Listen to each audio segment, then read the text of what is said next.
मैं गुजरों को कहना चाहूँगा आपकी वजाहत से, सोफी यूसुफ यहाँ पे आपका गारंटर है। सोफी यूसुफ के होते हुए, भारतीय जनता पार्टी के होते हुए आपको कोई घर से नहीं निकालेगा, आपकी कोई ज़मीन नहीं छीनेगा, मैं वादा करता हूँ। बट ये चोर जो आपको झूठ बोलते हैं, ये मकार है इनकी। मुख्तार का तो हम ज़्यादा वो उसको हम लाइटली लेते हैं। आपको पता है कि वो यहाँ जो है डिस्को भी करता है, भारत माता की जय भी करता है, फिल्म स्टारों के साथ नाचता भी है, सबके साथ है ना, वो घूमता भी हैं। और यहाँ कश्मीर में जब आ जाता है फरन लगा के जनाब वाली पाकिस्तान के नारे, उसके अहलकार जो है जिंदाबाद के नारे लगा। दफ़ा 370 के आड़ में ये लोगों को बेवकूफ़ बना रहे थे, अपनी सियासत में मज़हब का तड़का डालते थे।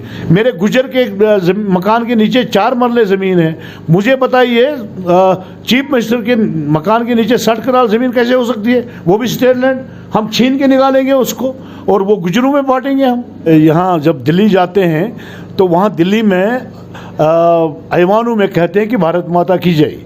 जब कश्मीर आते हैं तो कश्मीर में वो लाभ लगाते हैं जी पाकिस्तान जिंदाबाद। मैं उनको गप गैंग कहता हूँ, वो गप्पे ज़्यादा मारते हैं। क्यों गप गैंग? क्यों गैंग? देखिए वो गैंग है, वो गैंग है, वो लोगों को धोखा दे रहे हैं। आदाब नाजरीन, खैर मकदम है आपका प्राइम पोस्ट में। मैं बुरहान रशीद। जैसे कि आपको बता दूं कि आज जम्मू कश्मीर में जो है डीडीसी इलेक्शन हो रहे हैं और आज कल भी जो है 5वां मरहला जो है बाई तकमील तक पहुंचा गया है। ये पहली बार जो है जम्मू कश्मीर में डीडीसी इलेक्शन होने वाले हैं आर्टिकल 370 और 35 एब्रोशन के बाद। फिलहाल हमारे साथ मौजूद है सोफी यूसुफ साहब, जो बीजेपी के वाइस प्रेसिडेंट यूटी के। सोफी यूसुफ साहब, सबसे पहले खैर मकदम करना चाहेंगे आपको। जी बहुत बहुत शुक्रिया आपका। पहली बार जम्मू कश्मीर में डीडीसी इलेक्शन होने वाले हैं। बीजेपी की सरकार जो है 6 सालों से चल रही थी यहाँ पे। इतना वक्त अगर इतना महत्वपूर्ण था तो क्यों नहीं बीजेपी सरकार ने इतना टाइम लगाया इस इलेक्शन में? देखिए आपको पता है कि यहाँ 1947 से लेके आज तक खानदानी राज ही यहाँ सियासत कर रहे थे, जिसमें उन्होंने पूरे देश में डीडीसी के इलेक्शन होते हैं, यहाँ उन्होंने कभी नहीं कराए थे। आर्टिकल 370 हटने के बाद 5 तारीख 2019 को जब आर्टिकल 370 हट गया और यहाँ एक नई डेवलपमेंट शुरू हुई। सबसे पहले मैं कहना चाहूँगा कि यहाँ रोज़ संगबाजी होती थी, पत्थरबाजी होती थी और क्रॉस फायरिंग में लोग मरते थे। आज आप देखिए 1.5 साल से कहीं पे संगबाजी नहीं हुई। लोग बड़े खुश हैं कि जिन्होंने खानदानी राज यहाँ किया था उनके ही आड़ में यहाँ हमारे बच्चे ज़ख्मी होते थे, बच्चे जो है हमारे मर जाते थे। तो आज लोग खुश हैं और मैं मुबारकबाद देना चाहूँगा आपकी वसादत से अपने जम्मू कश्मीर यूटी के अवाम को कि पहली बार जो डीडीसी इलेक्शन हुए आर्टिकल 370 हटने के बाद बढ़ चढ़ कर लोगों ने जमहूरियत में हिस्सा लिया, अपने वोट डाले। आज आप देख रहे हैं कि हर जगह पे चप्पे चप्पे पे जल्द से जुलूस मुनक्कद होते हैं और यही डेमोक्रेसी की पहली सीढ़ी है। और जमहूरियत का जो एक मुकाम होता है वो आज जम्मू कश्मीर यूटी में मिल रहा है। पूरे अक़वाम मुत्तहिदा और पूरे देश में अक़वाम मुत्तहिदा में ये साबित हुआ कि यहाँ यूटी जम्मू कश्मीर के लोग अमन चाहते हैं, पीस चाहते हैं और इसी की कड़ी है कि आज यहाँ डीडीसी इलेक्शन हो रहे हैं। मैं नरेंद्र मोदी जी को मुबारकबाद देना चाहूँगा कि उन्होंने 2018 में पंचेस, सरपंचेस और यूएलबीज़ के इलेक्शन कराए, वो भी 17 साल के बाद हुए। आज यहाँ गांव-गांव में डेवलपमेंट हो रही है, आज यहाँ गांव-गांव में बिजली मिल रही है, पानी मिल रहा है, सड़कें बन रही है, हर कोई चीज़ आज लोगों को मिल रहा है। जैसे नरेंद्र मोदी जी की 155 योजनाएं, जिसमें हर एक कश्मीरी, चाहे वो गुजर है, चाहे वो पहाड़ी है, चाहे वो कश्मीरी है, उन सब ने फ़ायदा ले लिया है। आज हमारे ओल्ड एज जो हमारे बुज़ुर्ग हैं, आज हमारी बहनें जो विडो है, आज हमारे बच्चे जो मासूम बच्चे हैं जो आंगनवाड़ी में न्यूट्रिशन लेते थे, आज उनके पैसा जो है वो सीधा नरेंद्र मोदी जी उनके अकाउंट में डालता है। आज उनको दर बदर की ठोकरें नहीं खानी पड़ती है। आज कोविड-19 में नरेंद्र मोदी जी ने पूरे जम्मू कश्मीर के लोगों को एक सौगात दी कि राशन फ्री, गैस फ्री। आज लोग जान चुके हैं कि डेवलपमेंट क्या चीज़ है।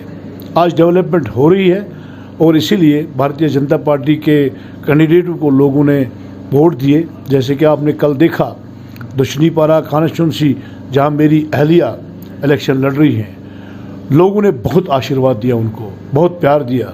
मैं आपकी उस्ताद से ये भी कहना चाहूँगा, दक्षिणीपारा के अवाम को मुबारकबाद देना चाहूँगा कि उन्होंने मेरी अहलिया, जो उनकी मामी है, जो उनकी चाची है, जो उनकी बहन है, जो उनकी बेटी है, उसको वोट दिया। और याद रखें, मैं आपको बताना चाहूँगा अपने दक्षिणीपारा के लोगों को, 5 साल अभी हम दोनों मियाँ बीवी आपकी खिदमत में रहेंगे, आपकी नौकराजी करेंगे। और आज एक बार फिर दक्षिणीपारा के कॉन्स्टिट्यूंसी के अवाम को, बहनों को, भाइयों को, खुसूसन नौजवान तबके को, जिन्होंने मेरी अहलिया को प्यार दिया है, जिन्होंने मेरी अहलिया को आशीर्वाद दिया है, और आज पूरी एजेंसियाँ, पुलिस वगैरह जितने भी यहाँ लोग हैं, सिविलियन कहते हैं कि नहीं, रिफत यूसुफ जो है वो मार्जिन से जीत रही है। मैं इसकी मुबारकबाद देना चाहूँगा अपने आवाम को। सर, अगर डीडीसी डिस्ट्रिक्ट डेवलपमेंट काउंसिल जो एक डेवलपमेंट के लिहाज से बात करें, पिछले 6 सालों से यहाँ पे सरकार रही, कहीं ना कहीं अगर समझते हैं कि अगर डेवलपमेंट थी, ज़रूरी थी, क्यों डीडीसी इलेक्शन इतना वक्त लगा बीजेपी को यहाँ पे लाने में? अभी यहाँ इन्होंने 47 से लेके एक बंजर बना के रखा था। अब 6 साल में हमने इस बंजर को थोड़ा ठीक करना कर दिया। और यहाँ दफ़ा 370 के आड़ में ये लोगों को बेवकूफ़ बना रहे थे, अपनी सियासत में मज़हब का तड़का डालते थे। अब दफ़ा 370 जब हट गया तो आप 1.5 साल के बाद ही आपने देखा कि यहाँ डीडीसी के इलेक्शन हो गए, और हर जगह पे लोगों ने बड़ी अच्छी तरह से पार्टिसिपेट किया। और लोग चाहते हैं कि यहाँ, अब मैं आपकी वसादत से अपने प्राइम मिनिस्टर नरेंद्र मोदी जी को मुबारकबाद देना चाहूँगा कि आज पहली बार यूटी जम्मू कश्मीर में जो है डीडीसी जो हमारे इलेक्शन हुए, उससे एक बहुत अच्छी डेवलपमेंट होगी। आने वाले 5 साल जो इन डीडीसी कैंडिडेटों को नौकराजी करने का मिलेगा, मुझे लगता है कि यहाँ अमन होगा, तरक्की होगी, और इंशाअल्लाह ताला हमारे जितने भी बेरोज़गार नौजवान हैं उनको रोज़गार मिलेगा। सर, अगर आर्टिकल 370 और 35 की बात करें, कई जगह हमें ये देखने को मिल रहा है कि प्रमोशन होती है स्टेट को। आप जो है बीजेपी सरकार ने जो है स्टेट को, यूटी को स्टेट में बदलते हैं, यहाँ की सरकार ने जो है स्टेट को यूटी बना दिया। क्या रीज़न रहा कि ये सब करने का? देखिए, ये ज़रूरी था। अगर ये नहीं करते तो यहाँ जितनी भी रीजनल पार्टीज़ हैं, जिन्होंने यहाँ अपनी सियासत को मज़हब का तड़का डाल के पिछले 47 से लेके आज तक चलाई है, ये ज़रूरी था। वो यहाँ खून खराबा कराते, वो यहाँ बहुत परेशानियाँ कराते। आज भी वो बैठे नहीं हैं। अभी आपने देखा कि रोशनी एक्ट के तहत कितना स्कैम जो है बड़ा हो गया है, नंगा हो गए ये लोग। अब 3.5 लाख कनाल ज़मीन जो है इनने गरीबों की खाई है। तो नरेंद्र मोदी ने कहा हम इनको हलक से निकालेंगे वापस, और आप देख लीजिए आने वाले दिनों में बहुत सारी गिरफ्तारियां होंगी जिन्होंने इस जम्मू कश्मीर को लूटा है। और भारतीय जनता पार्टी के हमारे देश के प्रधानमंत्री उन लूटने वालों को बख्शेंगे नहीं, चाहे कोई अफसर इन्वॉल्व हो, चाहे कोई पॉलिटिशियन इन्वॉल्व हो, चाहे करप्शन में कोई भी हो, तो किसी को बख्शा नहीं जाएगा। यहाँ भारतीय जनता पार्टी डेवलपमेंट करेगी और बेरोजगारों को रोजगार फराहम करेगी। सर, आर्टिकल 370 के बाद जो यहाँ के बीजेपी मरकज सरकार ने कई वादे यहाँ पे लोगों के साथ किए थे। अगर 50,000 नौकरियों की बात की थी, इससे पहले भी आज भी जो है 70,000 की नौकरियों की बात करें। आज जो है 16 महीने अगर गुजर चुके हैं, इंडस्ट्रियल की वादे किए थे, कई जगह इस वक्त इम्प्लीमेंट तो नहीं। देखिए, माहौल आहिस्ता आहिस्ता साजगार हो रहा है। आपने देखा 12 लाख 13 लाख नौजवान हमारे यहाँ बेरोजगार हैं। 6 साल में अगर मेरे पास आप आ जाएंगे, मैं आपको आंकड़ा दे दूंगा, 1,85,000 लोगों को हमने, नौजवानों को हमने रोज़गार दिया है। चाहे मुद्रा बैंक के तहत हमने लोन दिए, छोटे छोटे यूनिट्स उन्होंने खोले, आज वो अपना कारोबार कर रहे हैं। और आपने ये कहा कि स्टेटहुड का मामला जो है, मैं भी ये चाहता हूँ, मैंने भी अपनी पार्टी से गुजारिश की है, मरकज़ी सरकार से गुजारिश की है कि हमें स्टेटहुड वापस दिया जाए। बट अभी माहौल जब यहाँ ठीक होगा, क्योंकि अभी भी यहाँ मिलिटेंसी है, कुछ बहुत सारी ताकतें अभी भी मौजूद हैं जो आवाम को यहाँ खुश नहीं देखना चाहते हैं, जो जम्मू कश्मीर यूटी को खुश नहीं देखना चाहते हैं। पाकिस्तान का इसमें बहुत बड़ा हाथ है। पाकिस्तान नहीं चाहता है कि हिंदुस्तान देश जो है खुश रहे, और इसमें मुझे लगता है कि इट विल टेक 1.5 ईयर। उसके बाद यहाँ जो है माहौल ठीक होगा, स्टेटहुड हमें वापस मिलेगा, और यहाँ अब देश एक, विधान एक, प्रधान एक, यह हो गया है। सर अगर बात करें कि लैंड लॉज की, लैंड लॉ जो आपने जो कानून यहाँ पे लागू की है, इस कहीं ना कहीं अगर देखा तो यहाँ के लोग नाराज़गी है कि बाहर के लोग जो है यहाँ क्यों ज़मीन खरीदने की जो हम बेचने नहीं चाहते, क्योंकि हिमाचल जो है वहाँ पे भी एक एक्ट लागू है, तो यहाँ पे ये एक्ट क्यों लागू किया गया है। दूसरी बात अगर मैं बात सर आपको बता दूँ कि आर्टिकल 370 और 35A जब अब्रोगेशन हुआ तो अब जो इस वक्त DDC इलेक्शन होने वाले हैं, एक तरफ गुपकार अलायंस जो है इस वक्त बोल रही है कि यहाँ की ज़मीनें जो है लोग किन को दिया जा रही है बीजेपी सरकार। देखिए यही जो है ना वो अपनी नाकामी को जो उनको दिखाना होता है आवाम को, तो मैं पहले गुपकार डिक्लेरेशन की आपने बात की, मैं उनको गप गैंग कहता हूँ। वो गप्पे ज़्यादा मारते क्यों गप गैंग? क्यों गैंग? देखिए वो गैंग है, वो लोगों को धोखा दे रहे हैं। आप मुझे बताइए मेरी कॉन्स्टिट्यूंसी में दक्षिणी पारा में अगर गप गैंग नहीं होती, दक्षिणी पारा कॉन्स्टिट्यूंसी में उन गप गैंग का एक ही कैंडिडेट होना चाहिए था। उनके 6 के 6 थे। अगर वो 6 पार्टियां मिली हुई है, एक कैंडिडेट उनको इस दक्षिणी पारा कॉन्स्टिट्यूंसी में खड़ा करना था। उन्होंने एनसी का भी किया, पीडीपी का भी किया, सजाद लोन ने भी किया, आप अपनी पार्टी का भी हुआ, कांग्रेस का भी हुआ और बाकी पार्टियों का भी हुआ। तो यही उनकी नाकामी है, इसीलिए उनको लोगों ने ठुकरा दिया है कि अगर इन्होंने एलएनएस किया था तो एलएनएस कहाँ रहा। हर जगह पे आप देख लीजिए इन्होंने प्रॉक्सी कैंडिडेट खड़े किए, और मेरे पास सबूत भी है। अगर आप मेरी कॉन्स्टिट्यूंसी में का वोटर लिस्ट देखेंगे जिस पे हमने वोट कास्ट किया है, उसमें अलबानी भी है, उसमें कलम दवात भी है, उसमें जनाबली बैट भी है, उसमें सजाद लोन का भी है सिंबल, उसमें सारे लोगों का सिंबल है। तो कहाँ रही गप गैंग? अब ये ज़ीरो हो चुके हैं आवाम के सामने। तो मुझे नहीं लगता है कि इनका अब ज़्यादा वक्त इसमें निकलेगा। ये अब फेल हो गया है और लोग यहाँ समझ गए हैं कि अगर डेवलपमेंट करनी है, अगर तरक्की करनी है तो भारतीय जनता पार्टी ही कर सकती है। क्यों आज बीजेपी जो है महबूबा मुफ्ती को एंटी नेशनल कह रही है? क्यों आज बीजेपी फारूक अब्दुल्ला को जो एंटी नेशनल कह रही है? जो फारूक अब्दुल्ला युवा में पाकिस्तान के खिलाफ नारे दिए, वो महबूबा मुफ्ती जिसने बीजेपी के साथ जो 2014 में अलायंस किया, आज क्यों एंटी नेशनल उनको बोला जा रहा है? यही है ना, उनकी दोहरी सियासत है।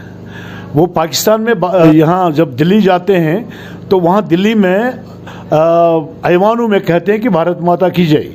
जब कश्मीर आते हैं तो कश्मीर में वो लाभ लगाते हैं जी पाकिस्तान जिंदाबाद। मैं महबूबा जी को कहना चाहूँगा, आप मुझे बताइए, आपने कहा था कि मैं झंडा नहीं उठाऊंगी, मैं इलेक्शन नहीं लड़ूंगी। अब अगर आपने अपने वादे पे कायम रहना था तो कम से कम आप इलेक्शन पे तो हिस्सा नहीं लेती। आपने तो झंडा उठाने की बात की, यहाँ लाखों के तादाद में झंडा उठाने वाले हैं। अब ये जो फारूक साहब हैं, फारूक साहब, ये लोग समझ गए कि इसका कोई महत्वपूर्ण, अब कोई भी बयान वो करे उसमें जो है कोई सारे लोग लाइटली लेते हैं। अलबत्ता महबूबा जी को कहना चाहूँगा आपकी वसात से, 3 साल में जितना उसने कश्मीर को लूटा है, जम्मू कश्मीर को लूटा है, उसको हिसाब देना पड़ेगा। सर आर्टिकल के बाद बीजेपी ने यह भी वादा किया था कि करप्शन खत्म होगी। हाल ही में जो है फायर सर्विस का स्कैम निकला, बीएसएफ का स्कैम में कई जगह जो फोटो वायरल हुआ पंचायत अकाउंट असिस्टेंट में, तो अभी तक कई जगह इम्प्लीमेंट नहीं दिख रही। क्या देखिए फायर सर्विस में जो आप कह रहे हैं कि वो भी इन्हीं के अफसरों ने किया है।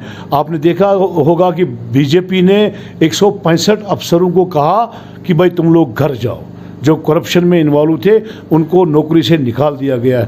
और भी बहुत सारे अफसर हैं जिनको घर जाना पड़ेगा।